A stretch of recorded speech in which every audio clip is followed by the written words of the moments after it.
They say life is about choices, but what happens when you make one you never saw coming?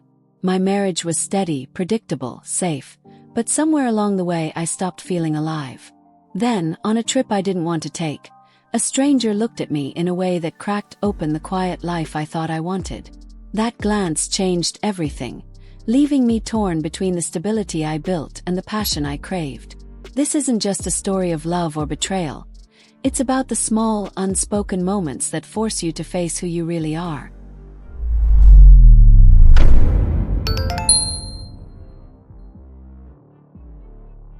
The days blur into one another, like pages of a book I've read too many times.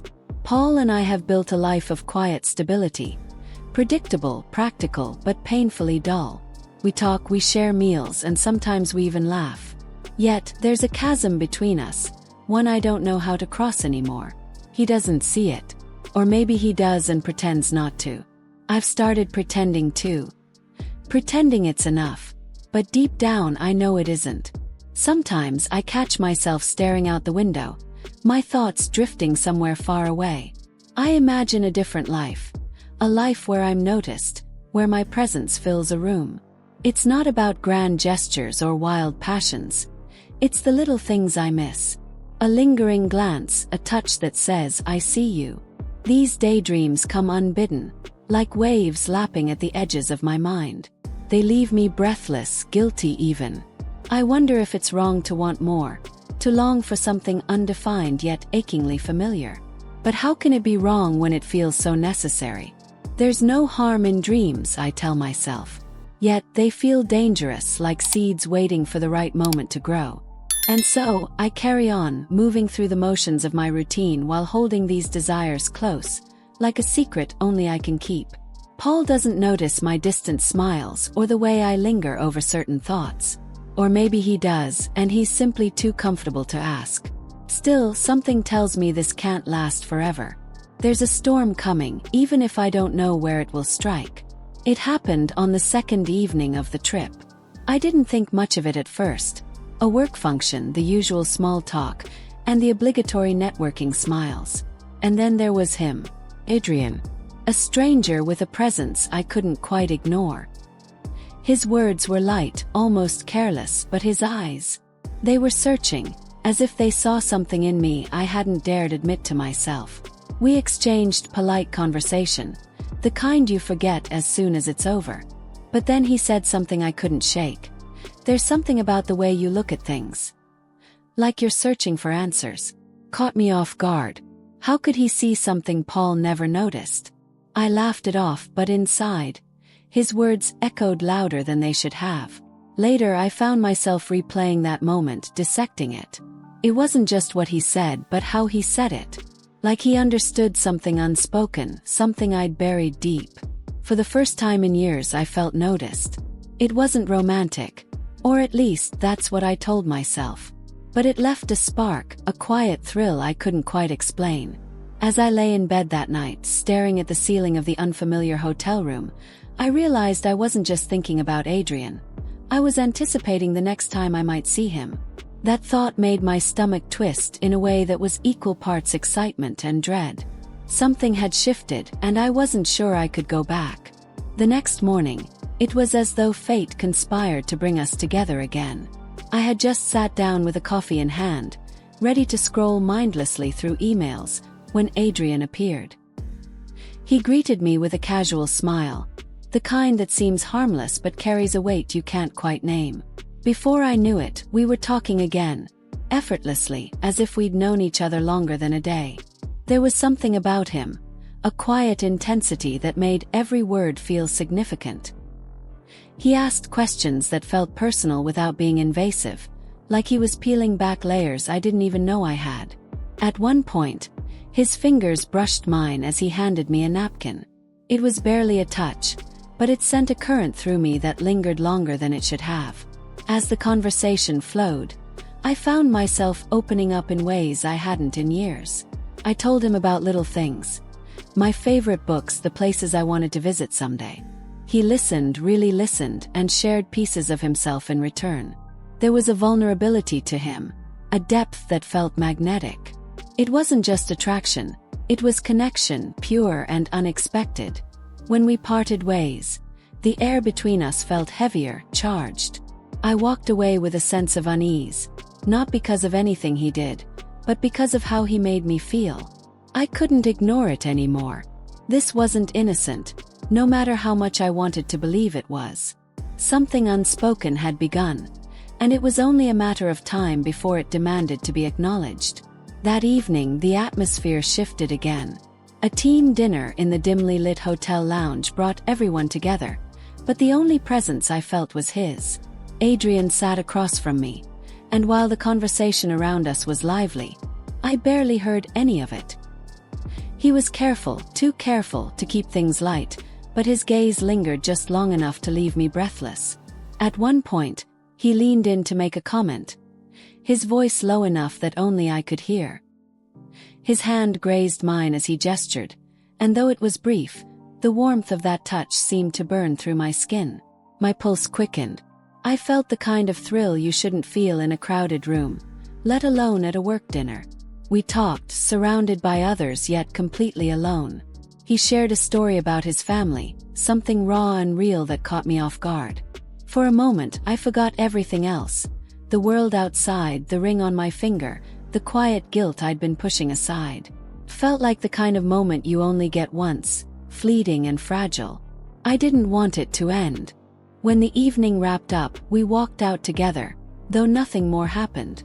Still, the weight of what could happen hung between us like a question neither of us dared ask. I returned to my room with my heart racing and my mind spinning, knowing I was on the edge of something I couldn't undo. It wasn't planned. Never is.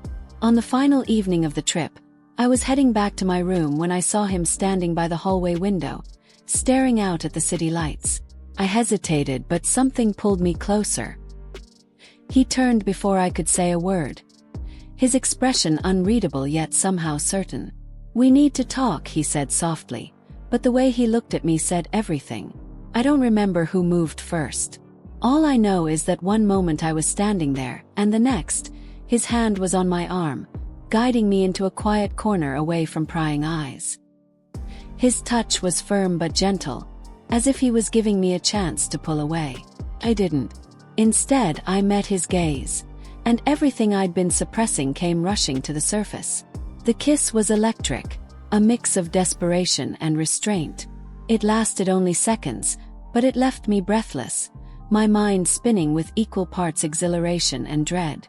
I pulled back, murmuring something incoherent, but his hand lingered on mine, grounding me in a moment I knew would change everything. I wanted to stay. I had to leave. Back in my room, I stared at my reflection, trying to make sense of what just happened.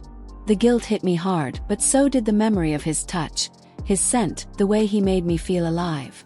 I knew I couldn't pretend this didn't happen. The line was crossed, and there was no going back now. Coming home felt like stepping into a different world, one I was no longer sure I belonged in. Paul greeted me with his usual warmth, unaware of the storm I carried inside. I smiled, kissed his cheek, and told him how productive the trip had been. But every word felt like a betrayal, a reminder of the secret I couldn't admit even to myself. I tried to fall back into our routine, but it wasn't the same. My mind was a battlefield, torn between guilt and longing. Simple things, folding laundry, cooking dinner, felt heavier, like they required more effort than they should. Paul noticed. "You seem distracted," he said one evening, his voice tinged with curiosity. I brushed it off with a laugh, but his eyes lingered, searching for something I wasn't ready to share. He grew more observant in the days that followed. Little details, things I never thought twice about, now seemed glaring. My phone always turned face down. The way I hesitated when he asked about the trip. The moments I spent staring off into space, replaying memories I had no right to hold on to. His questions became more frequent, more pointed, though never accusatory yet. The weight of it all pressed down on me, making it hard to breathe. I told myself I could handle this, that I could bury it and move forward. But every time Paul looked at me with those kind, questioning eyes, I felt the walls closing in. He knew something was different. He just didn't know what yet. The first crack appeared when Paul found a message. It was innocent at a glance. Adrian thanking me for my insights during a meeting, but the timing was damning. I could tell by the way Paul stared at my phone, his jaw tightening ever so slightly, that he wasn't convinced. He didn't say anything, just handed it back with a forced smile. That smile haunted me. After that, the questions began to shift. How was the team dinner? Became, did you get close with anyone? Casual curiosity turned into subtle tests. His words laced with an edge I couldn't ignore. I felt like I was walking on a tightrope, every answer carefully calculated to sound truthful without revealing too much. But the guilt twisted my words, making them brittle. Meanwhile, my mind betrayed me. I kept revisiting Adrian. Not intentionally, but he was always there, lingering in my thoughts. I'd catch myself rereading our brief messages or recalling the way his touch lingered on my skin. I hated myself for it, but a part of me didn't want to let go. It was intoxicating and terrifying all at once, a reminder of what I stood to lose. Paul, ever watchful, began to piece things together. A sigh I didn't mean to let slip, a distracted glance at my phone, the way I avoided his touch at night. He wasn't ready to confront me yet, but I could feel his patience thinning. The house was silent, but the tension was deafening. Something had to give, and I knew it would happen soon. The confrontation came quietly, almost too casually. Over dinner, Paul placed his fork down, looked at me and asked, "Por qué estás tan distraída últimamente?" The question was simple, but the weight behind it was crushing. My pulse quickened. I forced a smile, grasping for an excuse, but the silence between us stretched too long. "Work has been overwhelming," I finally said, though my voice betrayed me. He didn't react immediately. Instead, he leaned back in his chair, his expression calm but piercing. "Anything else you want to tell me?" he asked, his tone unreadable. My heart raced as I shook my head, but his eyes told me he didn't believe me. That's when he said it. Adrian. Just his name, but it hit me like a thunderclap. I froze, unable to speak, unable to breathe. He reached into his pocket and pulled out a crumpled note, a printout of a message Adrian had sent. "Do you want to explain this?" he asked, his voice tight with anger and hurt. I stammered, trying to find words, but there were none that could undo the damage. The truth was out, and there was no taking it back. Paul's composure shattered. "After everything, this is what I get," he shouted, his voice raw. The room seemed to close in around us, his words cutting like knives. "I gave you everything, Isabel. Everything." Tears streamed down my face, but he didn't stop. His pain, his betrayal, filled the room, leaving no space for anything else. And I had no defense. Paul's silence in the days that followed was worse than his anger. He moved through the house like a shadow, his eyes avoiding mine, his words clipped and cold. I could feel the walls he was building around himself, shutting me out entirely. But what unnerved me most were the moments when he watched me, his gaze sharp and calculating, like he was deciding his next move. I caught glimpses of his pain in small, unexpected ways. A deep sigh when he thought I wasn't looking, the way he lingered over old photos of us. But there was something else beneath the surface, something darker. I overheard him on the phone one night, his voice low and deliberate. I couldn't make out the words, but the tone made my stomach twist. Paul started dressing differently, paying more attention to himself. He'd leave for hours without explanation, returning with a calmness that felt staged. My imagination ran wild. Was he meeting someone? Was this his way of hurting me back? Part of me thought I deserved it, and yet, the thought of him finding solace in someone else felt unbearable. One evening he finally spoke. "I could do the same, you know," he said quietly, his back to me. "But it wouldn't fix this. It wouldn't fix us." His words hung in the air, heavy with unspoken emotion. Then he turned, his face etched with resolve.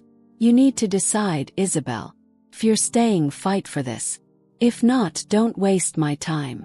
And with that, he walked away, leaving me to confront the wreckage I had caused. The choice weighed on me like a stone, dragging me under every time I tried to breathe. Paul's words echoed in my mind, relentless and unforgiving. Stay and fight or leave and face the unknown. Neither path felt like salvation. At night, I stared at the ceiling, my mind playing out both futures. Neither of them clear, neither of them painless. Paul was distant but waiting. His cold demeanor masked the flicker of hope I saw when he thought I wasn't looking. It was enough to make me hesitate, to wonder if we could rebuild what had crumbled between us. But his trust, once shattered, felt impossible to restore. His touch was no longer warm. It was calculated, like he was bracing himself for disappointment. And then there was Adrian.